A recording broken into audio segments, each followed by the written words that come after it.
Olá pessoal, tudo bem? Nós vamos conversar hoje sobre o delito de descaminho e vamos à terceira tentativa de gravação desse vídeo. Aconteceu de tudo, aconteceu de carro estar passando e o som extravasar, aconteceu de eu tirar o microfone para ir tomar uma água e não colocar o microfone de novo no lugar.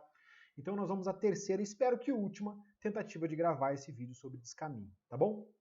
O descaminho está previsto no artigo 334 do Código Penal. Vamos à leitura do caput. Iludir, no todo ou em parte, o pagamento de direito ou imposto devido pela entrada, pela saída ou pelo consumo de mercadoria. Reclusão de 1 a 4 anos. Eu deixei aqui essa redação dada pela Lei 13.008 de 2014 para fazer um destaque.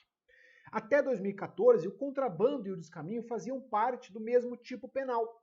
O artigo 334 ele era contrabando e descaminho. Então os dois tinham a mesma pena, o tipo penal era um pouco mais abrangente. E as duas figuras que são bem distintas tinham a mesma pena, a diferença ela era aplicada apenas no momento da elaboração da pena, no momento do cálculo da pena feito pelo juízo. Em 2014, as figuras foram separadas. Então nós temos o artigo 334, que é o descaminho, e o artigo 334 maior, que é o delito de contrabando. E o que essa pena de 1 a 4 anos nos diz? Sendo uma pena de 1 a 4 anos, ele é um crime de médio potencial ofensivo. Ou seja, pequeno potencial ofensivo são os delitos com pena máxima de até 2 anos, aqueles delitos que vão para o juizado. Médio potencial ofensivo exclui os de pequeno potencial ofensivo e nos demais você verifica se a pena mínima é de até 1 ano. Nesse caso, cabe a suspensão condicional do processo. Grande potencial ofensivo, os demais não são cabíveis esses institutos despenalizadores, tá bom? Se você for pegar a lógica da despenalização, nós vamos ter que mudar esse conceito e colocar o ANPP dentro disso, mas ainda não foi feito pela doutrina, então não falaremos a respeito disso agora. Mas por ser de médio potencial ofensivo e ter uma pena de reclusão de 1 a 4 anos, é possível a suspensão condicional do processo. Então, recebida a denúncia, o Ministério Público tem que chamar, porque é direito subjetivo do cidadão, o cidadão para falar, olha, você quer continuar sendo processado ou você quer que eu, Ministério Público, te ofereça uma semi-pena nesse momento e você vai pagar isso aqui, você vai ter que abdicar de alguma coisa durante um período e após esse período, se você fizer tudo bonitinho, eu arquivo o seu processo. Isso é suspensão condicional do processo. Nesse caso, também cabe o acordo de não persecução penal, instituto despenalizador trazido pelo pacote anticrime, que entrou em vigor agora no início de 2020. Lembrando que eu estou falando apenas de requisitos objetivos do ANPP, tá bom? Dentre eles, não ser um crime com violência ou grave ameaça, se enquadra em relação ao descaminho, e ter uma pena mínima não superior a 4 anos, tá? Aqui é bom a gente fazer uma observação. Eu coloquei para vocês aqui que o ANPP, que veio lá no artigo 28A do CPP, ele traz no seu parágrafo 11º, seu parágrafo 11, tá? Que se você vier a descumprir esse ANPP, esse descumprimento pode ser usado como argumento para o Ministério Público não oferecer para você a suspensão condicional do processo, tá? Isso é muito importante. Então, se você descumpriu o ANPP, o Ministério Público pode usar isso como argumento de não oferecer para você a suspensão condicional do processo. Isso é requisito legal. Eu entendo que está equivocado, mas é requisito legal, tá? Então tomem cuidado em relação a isso, acaba cabendo só uma das duas situações. Por ter uma pena de até 1 a 4 anos, não é possível a prisão preventiva do réu primário, que só é possível em crimes com pena de reclusão de mais de 4 anos, máxima de mais de 4 anos, e a autoridade policial pode arbitrar fiança, regra inversamente proporcional, crimes com pena máxima de até 4 anos é possível que a autoridade policial arbitre a fiança. O parágrafo 3º do artigo 334 ele vai trazer que existe uma qualificadora, a pena se aplica em dobro se acontecer esse caso, de ele ser praticado em transporte aéreo, marítimo ou fluvial. Sendo a pena aplicada em dobro, vai mudar um pouco a lógica, porque ele deixa de ser um crime de pequeno potencial ofensivo e passa a ser um crime de grande potencial ofensivo. Ainda continua cabível o acordo de não persecução penal, porque a pena mínima passa a ser de 1 e vira 2, logo ainda é inferior a 4. Mas a máxima deixa de ser 4 e vira 8, logo o delegado não pode mais arbitrar fiança, porque a máxima é superior a 4. E também é possível a prisão preventiva do réu primário, porque a máxima é superior a 4. Tá bom? Vamos aos sujeitos. Quais são os sujeitos ativo e passivo desse delito? O sujeito ativo ele é um crime comum. Cuidado com essa questão do crime comum se esse sujeito ativo ele for um funcionário público. Por quê? Ele pode praticar esse crime sendo funcionário público? Com certeza, sem dúvida alguma, um crime comum qualquer pessoa pode, inclusive o funcionário público. Mas, se ele for funcionário público encarregado da prevenção ou da repressão do descaminho ou do contrabando, ele vai praticar o crime previsto no artigo 318, não o crime do 334. Ele vai praticar um crime contra a administração pública praticado por funcionário público, previsto no artigo 318, que fala o seguinte: facilitar, com infração de dever funcional, a prática do contrabando ou do descaminho. Pena, reclusão de 3 a 8 anos. Esse 334 ali você ignora porque não alteraram o artigo 318 quando alteraram o artigo 334 e colocaram o 334A, tá bom? Mas ele está valendo tanto para o contrabando quanto para o descaminho, porque ele cita os dois de maneira expressa. Então, como o 334A é o descaminho, ele ainda está valendo para o descaminho. E ele tem uma pena relativamente alta, tá? Ele tem uma pena de 3 a 8 anos, um mínimo de 3 anos, que é um mínimo superior a uma boa parte dos crimes contra a administração pública, tá joia? Então, cuidado. O sujeito ativo é comum, qualquer pessoa, mas se essa pessoa for um funcionário público, por exemplo, da Receita, por exemplo, da Polícia Rodoviária Federal, que é encarregado da prevenção ou repressão ao descaminho, ele vai praticar o 318 e não o 334, tá joia? E o sujeito passivo é o Estado. Esse é um crime que ele está intrinsecamente ligado à questão tributária, é você iludir o pagamento de um imposto. Logo, o titular desse imposto, a quem deve ser pago esse imposto é o Estado, logo o Estado é a vítima desse delito, tá bom? Conduta, vamos à leitura de novo do caput. Iludir, no todo ou em parte, o pagamento de direito ou imposto devido pela entrada, pela saída ou consumo de mercadoria. Logo, o verbo é um verbo que demanda ação, é um verbo iludir. Antes de falar a respeito do verbo, vamos falar sobre um contraposto. Eu sei que vai ter um vídeo específico sobre a questão do contrabando, inclusive ele já vai ser colocado aqui no izinho que aparece nesse vídeo em algum lugar assim que ele for colocado ao ar posteriormente a esse, mas aqui é bom a gente fazer uma diferenciação. Porque antes eles eram o mesmo tipo penal. A separação nos faz entender que eles têm lógicas diferentes. O contrabando é quando você tenta trazer algo que é proibido para o Brasil. E o descaminho é quando você traz algo simplesmente sem pagar o imposto. Então, no contrabando você traz algo que é proibido, no descaminho você traz algo que não é proibido. Porém, você simplesmente deixa de pagar o imposto. Percebam que tem uma gravidade diferente. Se é proibido por algum motivo. Não se aplicando, claro, a drogas, a armas, que tem legislações específicas, tá bom? O verbo iludir demanda você prever que tem que ter uma ação, e essa ação é uma fraude. Então tem que ser feita alguma fraude com o objetivo de trazer e não pagar aquele imposto. Essa fraude ela tem que ser feita por um artifício, por um ardil ou por algum outro meio, mas um meio que demande uma ação fraudulenta. Você faz alguma coisa para que você possa trazer aquele produto. Por exemplo, você troca a caixa do produto, você pega a caixa de um produto que é mais barato e coloca o produto mais caro dentro da caixa para você se enquadrar dentro da cota. Outro exemplo, você altera o rótulo do produto, altera a quantidade prevista no rótulo do produto. Você pede para aquele funcionário da loja onde você está comprando o produto para que ele emita uma nota, um recibinho, que seja em valor inferior à cota, mesmo quando você fez compras superiores à cota. Tudo isso são coisas que você faz para você não pagar o imposto, logo se enquadra no crime de descaminho.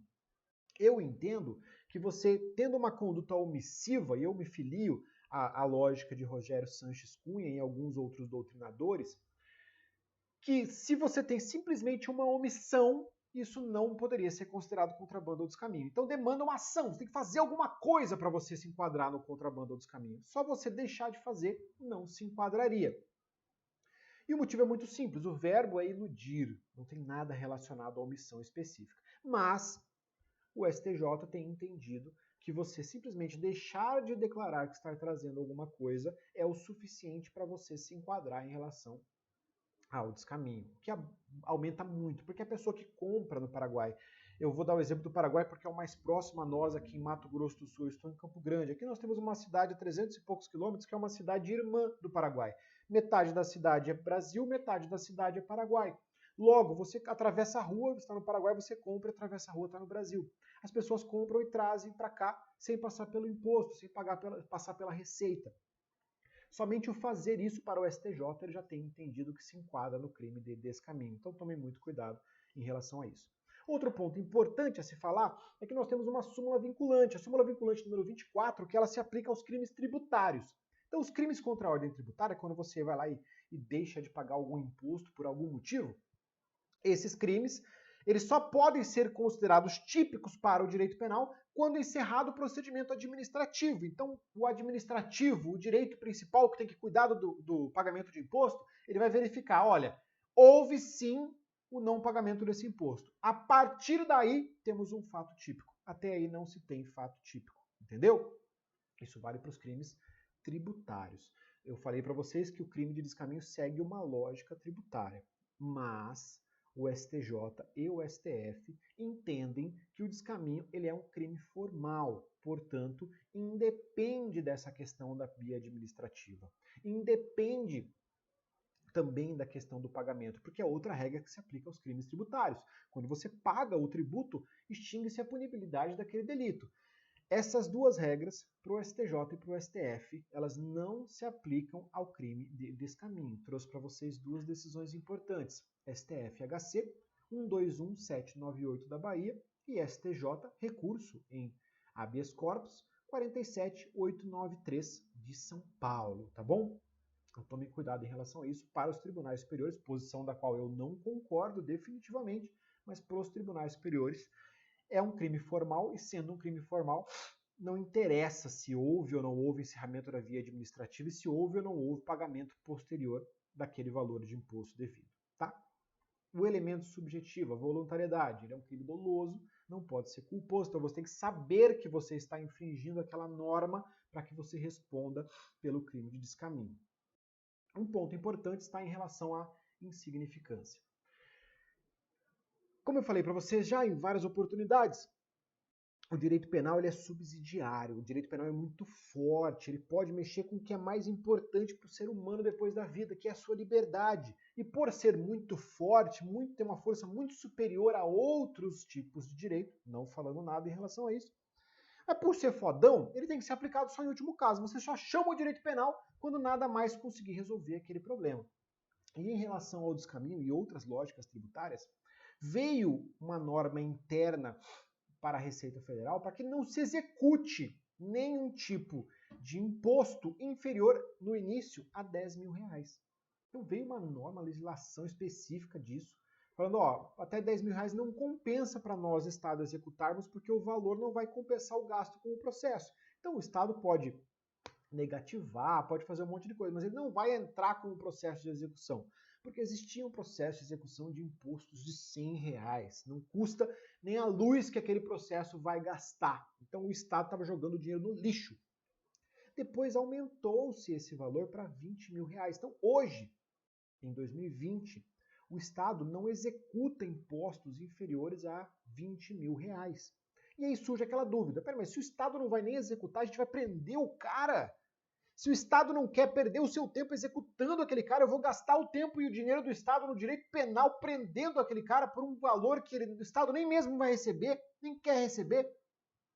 Por isso, aplicava-se a questão desde o início dos 10 mil reais, a questão da insignificância para delitos de descaminho que o imposto não seja superior a primeiro 10 mil reais, agora a 20 mil reais. Houve um tempo em que houve uma discordância em relação ao STJ e ao STF. O STJ entendia que era 10 mil, o STF entendia que era 20 mil, mas no ano de 2018 o STJ passou a ter o mesmo entendimento do STF. Então hoje, se o imposto devido ele for inferior a 20 mil reais, aplica-se o princípio da insignificância, portanto, não se aplica o delito de descaminho, portanto, não cabe prisão em flagrante. Não cabe prisão em flagrante se não é crime. Se não é crime, porque o crime tem que ser fato típico, material e formalmente. Ele é formalmente material, mas ele é formalmente típico, mas não é materialmente típico por ser insignificante. Logo, não se pode prender alguém se o imposto é inferior a 20 mil reais, tá bom? Não significa que a Receita não possa apreender aquela situação, não possa mandar leilão aquilo lá, e não possa deixar seu carro na rua sem os 4 pneus. Pode, mas você não pode ser preso por causa disso, tá joia? Muito cuidado. Tem vários parágrafos, tá? Eu não vou ficar me atendo aos parágrafos que eu julgo serem menos importantes para vocês, porque eles são de leitura fácil e entendimento simples. Vamos ao parágrafo 1º, inciso 2, que, ao meu ver, é o inciso mais importante, que são situações equiparadas. O primeiro vai falar de uma situação que praticamente nem existe mais, uma situação de troca. Aqui, incorre na mesma pena quem pratica fato assimilado em lei especial equiparado à questão do descaminho. E nós temos uma lei especial que equipara um fato ao descaminho, eu trouxe ela como exemplo para vocês. É o Decreto-Lei 288 de 1967, no seu artigo 39, ele vai trazer que se você sai com uma mercadoria da Zona Franca de Manaus, que é uma zona que todo mundo sabe, que tem um monte de isenções tributárias para que o produto seja fabricado de maneira mais barata no Brasil, se você sai da Zona de Manaus, da Zona Franca de Manaus, sem aquela mercadoria, sem a autorização legal, sem estar enquadrado nas situações em que ela pode sair, então você aproveita do fato que lá não é pago imposto e você traz a mercadoria de lá, você responde pelo crime de descaminho, porque é um fato assimilado previsto em lei especial, tá bom?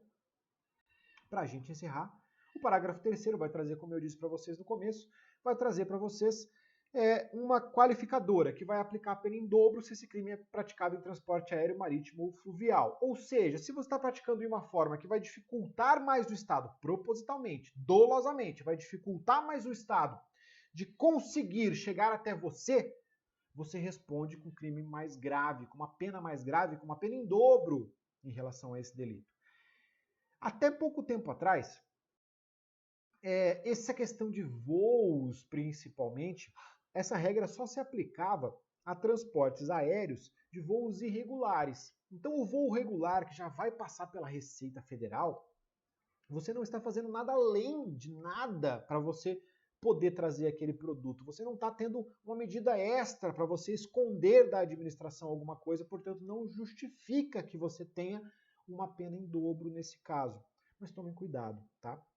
Apesar da doutrina ainda estar indo nesse caminho, inclusive doutrinas como o professor Fernando Capezzo, o próprio professor Rogério Sanches, vários promotores têm doutrina nesse caminho de que o voo tem que ser um voo irregular para você poder ter aplicação desse dobro da pena. O STJ já teve entendimentos de modo diverso, trouxe um exemplo, o HC 390-899 de São Paulo, de que num voo regular é possível, não é para todos os casos, tá? Mas num voo regular é possível também se aplicar a pena em dobro no caso do crime de descaminho, tá? Dessa aula, que eu diria que é mais importante é a questão da insignificância, porque começou aí essa mudança de entendimento em 2018, então é a parte mais útil para nós, tanto na prática quanto na teoria, no presente momento. Tá joia? Muito obrigado por terem assistido até aqui. A próxima aula desse caminho vai ser a aula relacionada ao crime de contrabando.